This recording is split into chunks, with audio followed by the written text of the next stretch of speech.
என் பக்கத்தில் பார்த்தீங்கன்னா முதியவர்கள் அதிகமாக இருக்காங்கங்க. இந்த ஏரியாவை பொறுத்த வரைக்கும் பார்த்தீங்கன்னா 2 ஸ்கூல் இருக்குங்க. முக்கியமான ஸ்கூல் 2 ஸ்கூல் இருக்குங்க. சின்ன சின்ன குழந்தைங்கள கூட்டிகிட்டு போய் விடும்போது லேடிஸாக இருக்க நாங்கள் ஃபேஸ் பண்ணுற ப்ராப்ளம்ஸ் எவ்வளோ தெரியுமாங்க. இந்த மேடு ஏறணும்னா ஒரு 2 வீக்ஸ் முன்னாடி ஒரு சின்ன மழை பெஞ்சுதுங்க. ஒரு வண்டி வந்து இந்த பள்ளம் ஆயிடுச்சுங்க. இந்த ரோடே பள்ளம் ஆயிடுச்சுங்க. என்னால் நான் வண்டி இங்கே விட்டுடுவேங்க. ஏன்னா போய் ஒரு லேடி சஃபர் ஆனாங்கன்னா அந்த டோட்டல் ஃபேமிலியே சஃபர் ஆகுற மாதிரிங்க. வண்டி விட்டுட்டு அந்த டைமில் யாராவது ஜென்ஸ் வராங்களாம் பார்த்து அவங்க கிட்டே கேக் கொடுத்து கொஞ்சம் இந்த மேட்டில் ஏற்றி விடுங்க, நாங்கள் குழந்தைய சேஃபாக கூட்டிகிட்டு போகணும். வீட்டில் எல்லாரும் ஒருத்தருக்கு சஃபர்னாலே எல்லாமே சஃபர் தாங்க. ஆனால் முக்கியமாக அந்த வீட்டில் இருக்க லேடிஸ்க்கு சஃபர்னா அந்த டோட்டல் ஃபேமிலியே ஸ்டன் ஆகிடுங்க. அப்படி தாங்க இந்த நிலமை ஓடிட்டு இருக்குங்க. இது மட்டும் இல்லைங்க, வீட்டில் ஓரளவுக்கு மீடியமான பொருள் நாங்கள் எலக்ட்ரானிக் ஐட்டம்ஸ் வாங்கி வைக்கிறோன்னு வச்சுக்கோங்களேன். இங்கே வந்து நான் ஒரு 3 மாசமா எத்தனை எலக்ட்ரானிக் பொருள் என்னது வேஸ்ட் ஆயிருக்கு தெரியுமாங்க. இதே தான் நாங்கள் சம்பாதிக்கிறதே எங்களோட தேவைகள் அத்தியாவசிய வசதிக்காக தான் சம்பாதிக்கிறோம். அத்தனை பொருள் வாங்கிட்டே இருக்க முடியுங்களா? எத்தனை பொருளுங்க வாங்குறது? இப்போ எங்கள் வீட்டில் வந்து பாருங்களேன், டிவி ஒர்க் ஆகலைங்க, ஒரு ஸ்பீக்கர் ஒர்க் ஆகலைங்க, கம்ப்யூட்டர் இல்லாமல் எங்களால் வேலை செய்ய முடியாதுங்க.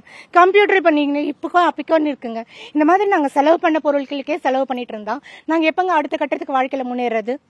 ஒரு டிரான்ஸ்ஃபார்மர் கேட்குறோங்க, வேற எதுவுமே நாங்கள் அதிகபட்சமாக கேட்கல. இத்தனை குடும்பம் இருக்கு, டிரான்ஸ்ஃபார்மர் வேணும்னு நாங்கள் கேட்குறோம். இது வரைக்கும் டிரான்ஸ்ஃபார்மர் கிடைச்சதுங்களா? ஒரு வருஷத்துக்கு மேலேயே கேட்டுட்டு இருக்கோங்க. கேட்டா இது வந்துடுச்சுங்க, சாங்ஷன் ஆயிடுச்சு, அது வரல இது வரல, கலெக்டர் கிட்டே மனு கொடுத்துருக்கோம். இது வரைக்கும் நாங்க எவ்வளவு கஷ்டம். ஒரு பவர் போச்சுன்னா பவர் வரவே வராதுங்க. நானும் இந்த ஏரியால மட்டும் எத்தனை ஏரியால இருந்து வாழ்ந்துட்டு வந்திருக்கோம் தெரியுமாங்க. 2 மணி நேரங்க, அதுவும் நம்ம போன் பண்ணி சொல்லணுங்க. இப்ப இங்க லைன் போயிடுச்சு, அங்க லைன் போயிடுச்சு. சும்மா ஒரு காத்து அடிச்சாலே ஒரு சேஃப்டிக்காக ஆஃப் பண்றது தப்பு நான் சொல்ல வரல. அது முடிஞ்ச உடனே கரெக்டா எங்களுக்கு பவர் ஷாட் கொடுக்கணுங்க. பவர் வரதில்லைங்க. தண்ணி அடுத்த பிரச்சனை தண்ணி. எதுக்குங்க நாங்க தண்ணி 5000 ரூபாய் 6000 ரூபாய் நாங்க குழா கொடுத்து கனெக்ஷன் வாங்குறோம்? கனெக்ஷன் எதுக்குங்க வாங்குறோம்? டெபாசிட் பண்ணி தண்ணி டெய்லி வருதுங்களாங்க.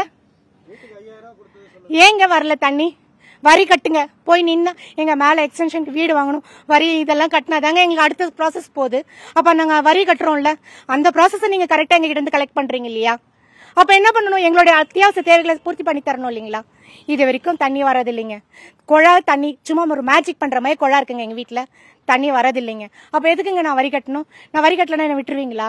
அடுத்த ப்ராசஸ் நான் கவர்மெண்ட் கிட்ட போய் நிக்கும் போது கேக்குறீங்களா, வரி பணம் கேக்குறீங்களா? அது கூட விட்டுருங்க. எனக்கு இந்த ரோடு நல்லாகணுங்க. இந்த ரோட்ல எத்தனை குழந்தைங்க போறாங்க தெரியுமா? 5ஆவதுல இருந்து 6ஆவதுல இருந்து 12ஆவது படிக்கிற பிள்ளைங்க இருக்கும், ஸ்கூல் பசங்க போறாங்க, சைக்கிள் எடுத்துட்டு போறாங்க. இந்த ரோடு இப்படி வந்து பழகிட்டு இருந்தோம், இந்த ரோடு க்ளோஸ் பண்ணிட்டீங்க. ஒரே ஒரு குழந்தைக்காக அங்கங்க கவர்மெண்ட் அதை பண்ணாங்க இதை பண்ணாங்கன்னு சொல்றாங்க. எத்தனையோ ரோட்ல வீடியோ எல்லாம் எடுத்து போடுறீங்க, உடனே காலையில வீடியோ எடுத்தோம் ஈவினிங் ரெடி ஆயிடுச்சுன்னு சொல்றீங்க. எங்களுக்கு அவ்வளவு சீக்கிரமா செய்வீங்களோ பொறுமையா செய்வீங்களோ எங்களுக்கு தெரியாதுங்க. இந்த ரோடை முதல்ல சரி பண்ணி கொடுங்க. எங்களுக்கு இந்த சைடு வேப்பம்பட்டு கனெக்ட் ஆகுறதுக்கு ஏதாவது ஒரு வழி பண்ணி கொடுங்க. எத்தனை கிலோமீட்டர் சுத்துறதுங்க?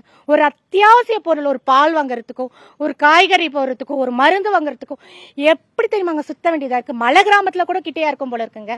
இந்த ஊர்ல 10 வருஷமா வாழ்ந்துட்டு இப்ப இந்த ரோட பிளாக் பண்ணி விட்டுட்டு இதெல்லாம் எங்களுக்கு தலைவலியா இருக்குங்க. பின்னாடி வந்தவங்க எல்லாம் நல்லா இருக்காங்க, முன்னாடி நாங்க வந்து உட்காந்துட்டு எங்களை புடுவல தள்ளுற மாதிரி தள்ளி வச்சிருக்கீங்க. இது கொஞ்சம் கூட சரியில்லை. ஏதாவது கோவமா பேசிருக்கலாம், இவ்வளவு எங்களுடைய ஆதங்கங்க, அவ்வளவுதாங்க. எல்லாருமே வந்து வேப்பம்பட்டு 25 மற்றும் ஐயத்தூர் பகுதியில் வசிக்கிற நகர் மக்கள் இருக்கும். இங்க பாத்தீங்கன்னா யாருமே பூர்வீகமா இருந்தவங்க வந்து கொஞ்சம் பேர் தான், கிட்டத்தட்ட ஒரு 10% தான் இருக்கும். புதுசா வந்தவங்க பாத்தீங்கன்னா கிட்டத்தட்ட சென்னையில இருந்து வந்தவங்க, வேற ஊர்ல இருந்து வந்தவங்கலாம் நிறைய பேர் இருக்காங்க. ஆனா இந்த ஊர் ஒரு 3 பஞ்சாயத்து ஒன்று கூடி வர்றதுனால எந்த வேலைகளும் சரியா செய்யாம இருக்கு. இப்போ நீங்க எடுத்தீங்கன்னா இந்த நெடுஞ்சாலைத்துறை ஒரு வேலை பண்ணியிருக்காங்க. எங்களுக்கு ஒரு வழி இல்லாம அன்றாட வாழ்க்கையே ரொம்ப பாதிக்கப்படுது. பள்ளி குழந்தைங்க டெய்லி பள்ளி செல்வதற்கு ரொம்ப கடினமா இருக்கு. ரெண்டாவது வயசானவங்க இந்த இடத்துல இருந்து இப்ப நாங்க ஒரு 2-3 கிலோமீட்டர் சுத்தி போற மாதிரி இருக்கு. அது மட்டும் இல்லாம விபத்து ஏற்படுறதுக்கான நிறைய வாய்ப்புகள் இங்க இருக்கு. தொடர்ந்து இப்ப போன வாரம் கூட பாத்தீங்கன்னா எங்க ஏரியால இருந்தே ஒரு 2 பேர், ஒரு பெண் பிள்ளை ஒருத்தவங்க விழுந்துட்டாங்க, ஒருத்தர் ஒரு முதியவர் வந்து தலையில அடிபட்டு ஹாஸ்பிட்டல் கூட்டு போய் சேர்த்தோம். ஓகேவா? அப்பவுமே கூட எதுவுமே பண்ணாம ஒரு கண் துடைப்புக்காக இந்த வேலையை பண்ணிருக்காங்க. கொஞ்சம் தள்ளுங்க பாருங்க, இந்த வேலையை வந்து இப்படி மாதிரி பண்ணியிருக்காங்க. இது இறங்கினா ஸ்கிட்டா மழை வந்தாலே இந்த இடம் இறங்கிடுது. இது மட்டும் இல்லாம இங்க மின் குறைபாடுகள் தொடர்ந்து ஏற்பட்டுட்டே இருக்கு. மின்சாதன பொருட்களும் வந்து அதிகமாக சேதமடையுது. ஆனா இது வரைக்கும் எதுவுமே பல முறை புகார் கொடுத்தோம், எந்த வித நடவடிக்கையும் எடுக்கப்படல. இது வந்து பாத்தீங்கன்னா இதுதான் பிரதான சாலையே. அதாவது இந்த 3 பஞ்சாயத்துக்கான பிரதான சாலை இதுதான். ஆனா இந்த ரோடு இன்னைக்கு வரைக்கும் ரெடி ஆகல. கிட்டத்தட்ட 500க்கும் மேற்பட்ட வீடுகள் இருக்கு, 1000த்துக்கும் மேற்பட்ட குடிமக்கள் வந்து இங்க வசிக்கிறாங்க. ஆனா இது வரைக்கும் எந்த நடவடிக்கையும் எடுக்கப்படல. இதுதான் எங்களோட கோரிக்கை.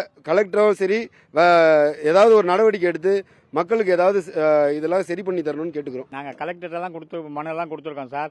நாங்கள் கொடுக்குற போது பார்க்குறோம்னு சொல்கிறாங்க. அவங்க அந்தந்த ஊர் பஞ்சாயத்தை கூப்பிட்டு கேட்டாக்கா அவர் சரி நான் பண்ணுறேன் சார், நான் பண்ணுறேன் அப்படின்னு பஞ்சாயத்து தலைவர்கள் சொல்கிறாங்க.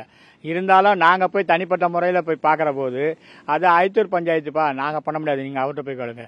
இது திருவூர் பஞ்சாயத்து, நீங்கள் போய் கேளுங்க, அங்கே போய் கேளுங்க.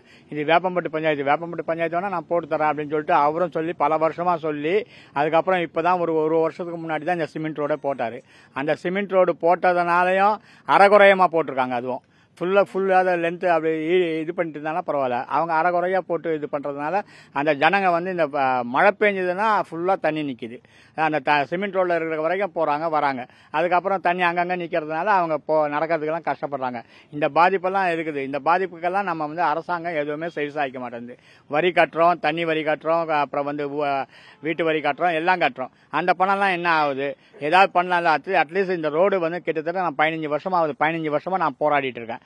போராடிட்டு இருக்க போது அவங்க வர தலைவரெல்லாம் 3 தலைவருங்க மாறிட்டாங்க. 3 தலைவரும் ஒவ்வொருத்தரும் அந்த ஊர் பஞ்சாயத்து தலைவரை பாரு, இந்த பஞ்சாயத்து தலைவர் பாருங்க அப்படின்னு தான் சொல்றாங்க தவிர யாருமே ஸ்டெப் எடுக்கல. முதல்ல அவங்க பண்ணிட்டு வரட்டாங்க, அதுக்கப்புறமா நாங்க பண்றோம் அப்படின்றாங்க. நாங்கள் இங்கே வந்து கிட்டத்தட்ட 5 வருஷம் ஆகுது. 5 வருஷமாக டிரான்ஸ்ஃபார்மருக்கு அப்ளை பண்ணிட்டு இருக்கோம். கேட்டு பார்த்துட்டு இருக்கோம். லோ வோல்டேஜ் வந்தது அப்படின்னா வெறும் 160 வாட்ஸ் தான் வருது நைட்டில். கை குழந்தை எத்தனை பேர் வீட்டில் இருப்பாங்கன்னு தெரியாது. கிட்டத்தட்ட ஒரு 400 குடும்பம் இருக்குது. அப்ளை பண்ணிகிட்டே தான் இருக்கோம். ஒரு வருஷமாக நாங்கள் ப்ரொபோசல் கொடுத்துட்டே தான் இருக்கோம். எந்த ஒரு ஆக்டிவிட்டி ஜேஇ கூட நாங்கள் மனு கொடுத்து தருவோம். அவங்க மூலியமாவும் போய் பார்த்துட்டோம். வந்து பார்த்துருக்காங்க. ஆனால் எந்த ஒரு மூவ்மெண்ட் தெரியல, எதுவும் தெரியல. என்ன ஆக்ஷன் எடுத்திருக்காங்கன்னா அட்லீஸ்ட் அப்டேட்டாவது கொடுக்கலாம். எதுவும் கிடையாது. யாருக்கும் எதுவும் தெரியல. இல்ல இதுதான் இதுவுமே வந்து நிறைய பாலிடிக்ஸ் என்னன்னு தெரியாது. பாதி போட்டு பாதி நிப்பாட்டிட்டாங்க. அந்த கண்டிஷன்ல அப்படியே தான் இருக்கு. என்ன காரணமும் தெரியாது. இதுதான் மெயின் ரோடு. ஆனா பாத்தீங்க அப்படின்னா ஃபுல்லா போடல, பாதியா தான் இருக்கு. வெளியில போறதுக்கு வரத்துக்கு எல்லாத்துக்குமே ரொம்ப ரொம்ப கஷ்டமா இருக்கு. எனக்கு வந்து இன்னைக்கு 55 வயசு ஆகுது. நாங்க வந்து இந்த இடத்துல இப்பதான் குடி வந்திருக்கோம். 4 வருஷம் ஆகுது நாங்க வந்து. ஸோ இப்போ வந்து ரோடை பிளாக் பண்ணிட்ட உடனே எங்களுக்கு சுத்தி போது ரொம்ப ரொம்ப கஷ்டமா இருக்கு. குழந்தைங்க சிரமப்படுறாங்க, வயசானவங்க. எனக்கு திடீர்னு லோ பிபி ஆகி போன வாரத்தில் ரொம்ப உடம்பு சரியில்லாம ஆயிட்டு ஆட்டோவில் என்னை தூக்கி போட்டு போன மாதிரி தூக்கிட்டு போறாங்க. ஸோ அந்த நேரத்துக்கு நாங்கள் எல்லாத்துக்குமே வேப்பம்பட்டு, திருநின்ற ஊர் அந்த மாதிரி இடத்துக்கு தான் போக வேண்டியிருக்குது. அந்த மாதிரி போகும்போது ஒரு எமர்ஜென்சினா கூட ஷார்ட்கட்ல எங்களால் போக முடியல. பிரிட்ஜை சுற்றி ஒரு 5 கிலோமீட்டர் 6 கிலோமீட்டர் சுத்த விட்டு எங்களுக்கு ரொம்ப கஷ்டமாயிடுச்சு இப்போ இருக்கிற சூழ்நிலைக்கு. ஸோ அதனால எங்களுக்கு வந்து முக்கியமாக ரோடு வசதியை கொஞ்சம் சரி பண்ணி கொடுத்தா ரொம்ப ரொம்ப நல்லா இருக்குன்றது என்னோட ஒரு எப்படி சொல்றது தாழ்மையான ஒரு வேண்டுகோள். அதனால முக்கியமாக சின்ன குழந்தைங்க கூட பார்த்தீங்கன்னா லேடிஸுங்க நிறைய பேர் ஒர்க் பண்ணுறாங்க. அவங்களும் அவசர தேவைக்கு வீட்டு வேலையை முடிச்சுட்டு வேலைக்கு ஓடுறோம். ஸோ அந்த மாதிரி வேலைக்கு ஓடும் போது எங்களால் டிரான்ஸ்போர்ட் வசதியும் கிடையாது. இந்த இடத்துல பொறுத்த வரைக்கும் ஒரு 10 ரூபா கொடுத்தா ஆட்டோவில் கூட்டின்னு போய் விடுவாங்கன்ற வசதியும் இல்லை. இப்போ ஆட்டோக்கு போனோம்னாலும் ஒன்று பிரிட்ஜாண்ட போகணும், இல்லைன்னா ரோடுக்கு போகணும். நாங்கள் எப்படி போக முடியும்? நடந்து போக வசதி முடியல. எனக்கு கை காலெல்லாம் வலி. ஸோ என்ன மாதிரி நிறைய பேர் இந்த மாதிரி கஷ்டத்தில் இருக்கிறாங்க. அந்த மாதிரி இருக்கிறவங்க உடனடியாக ரோடை கிராஸ் பண்ணியோ உடனே ஹாஸ்பிட்டலுக்கு போகிறதுக்கோ ஒரு பால் வாங்கணும், மளிகை வாங்கணும், எது வாங்கினாலும் போகிறதுக்கு வசதியே இல்லை. ஸோ அதனால அந்த முக்கியமாக எங்களுக்கு ரோடு வசதியை இந்த இடத்துல கொஞ்சம் சரி பண்ணி கொடுத்தா ரொம்ப ரொம்ப நல்லா இருக்கும்ன்றது ரொம்ப ரொம்ப தாழ்மையான வேண்டுகோள். என்னோட டாட்டர்ஸ் 2 பேரும் டான்ஸ் கிளாஸ், மியூசிக் கிளாஸ்லாம் வந்து படிக்கிறது பார்த்தீங்கன்னா வேப்பம்பட்டில் தான் படிக்கிறாங்க. நான் அவங்கள கிளாஸுக்கு வந்து 2 வீலரில் கூட்டிகிட்டு போகும்போது நாங்கள் இந்த ரோடில் ஏறுறதுக்கு ரொம்ப கஷ்டப்படுறோம்.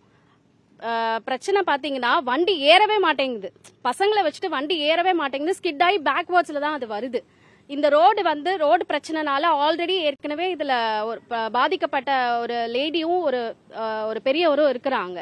அது வேணும்னா கூட நாங்க ப்ரூஃபா எடுத்து காமிக்கிறோம். இன்னொன்னு, எந்த பஞ்சாயத்து தலைவர்கிட்ட போய் நாங்க கம்ப்ளைண்ட் பண்ணாலும் நீங்க நேஷனல் ஹைவேஸ் அத்தாரிட்டியை தான் போய் ரீச் பண்ணணும்னு சொல்றாங்க. நேஷனல் ஹைவேஸ் அத்தாரிட்டியை போய் ரீச் பண்றதுக்காக எதுக்கு நீங்க பஞ்சாயத்து தலைவரா இருக்கிறாங்கன்னு எனக்கு தெரியல.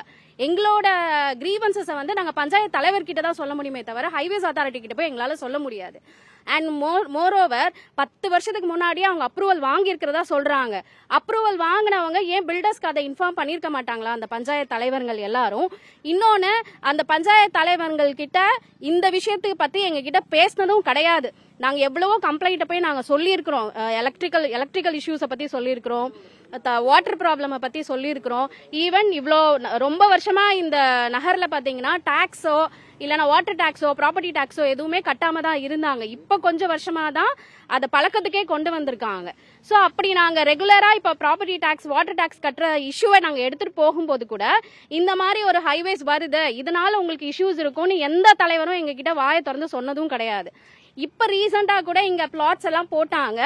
பிளாட்ஸ் வாங்கினவங்களுக்கு கூட அந்த விஷயம் தெரியுமா தெரியாதான்லாம் எங்களுக்கு தெரியாது. ஸோ இந்த மாதிரி இஷ்யூஸை நாங்கள் ஹைவேஸ் அத்தாரிட்டி கிட்ட தான் போய் சொல்லணும். அப்படின்னா நாங்கள் எல்லாரும் அவர் முதல்ல இன்ஃபார்ம் பண்ணியிருந்தாங்கன்னா நாங்கள் முதல்ல கோரிக்கை வச்சு ஏதாவது ரோடு ஸ்டார்ட் பண்ணுறதுக்கு முன்னாடியாவது நாங்கள் போட்டிருந்திருப்போம். பட் யாருமே எதுவுமே எங்களுக்கு இன்டிமேஷன் கொடுக்கவே இல்லை, ப்ரியார் இன்டிமேஷன் கொடுக்கவே இல்லை. இவ்வளோ பேர், not only 1000 members, more then 1000 members, 1000 people வந்து இந்த நகரில் வந்து வாழ்றாங்க. அப்படின்னா பேசிக்கா எங்களுக்கு என்ட்ரன்ஸ்ன்னு பார்த்தீங்கன்னாலே இதுதான் எங்களோட என்ட்ரன்ஸே. பட் அதவே இந்த மாதிரி பிளாக் பண்ணி வச்சுட்டாங்க அப்படின்னா நாங்கள் எப்படிதான் ஃபர்தரா வந்து டிரான்ஸ்போர்ட்டை நாங்கள் வந்து பண்ணிக்கிறது சொல்லுங்க? ஒரு பெரிய ஒரு வண்டியோ எதுவுமே போக முடியல. இன்னொன்று சர்வீஸ் ரோடுன்னு ஒன்று கொடுத்துருக்காங்க, அது மூலமா நீங்க போங்க அப்படின்னு சொல்றாங்க. அப்படி இல்லைன்னா நீங்க இந்த பைபாஸ் ஏறி டாடா ஸ்டீல்ல போய் கனெக்ட் பண்ணிக்கோங்க. டாடா ஸ்டீல் எங்க இருக்கு அப்படின்னா இங்க இருந்து ஒரு 3-4 கிலோமீட்டர் தள்ளி இருக்கு. ஒரு இடத்துக்கு வரணும்னா நாங்க 4 கிலோமீட்டர் சுத்தி தான் வரணும். அப்படின்னா எதுக்காக இந்த பஞ்சாயத்து தலைவர்கள்லாம் இருக்காங்க? எவ்வளவோ தடவை நாங்க கம்ப்ளைண்ட் பண்ணியுமே எதுவுமே ஆக்ஷன் எடுக்கல.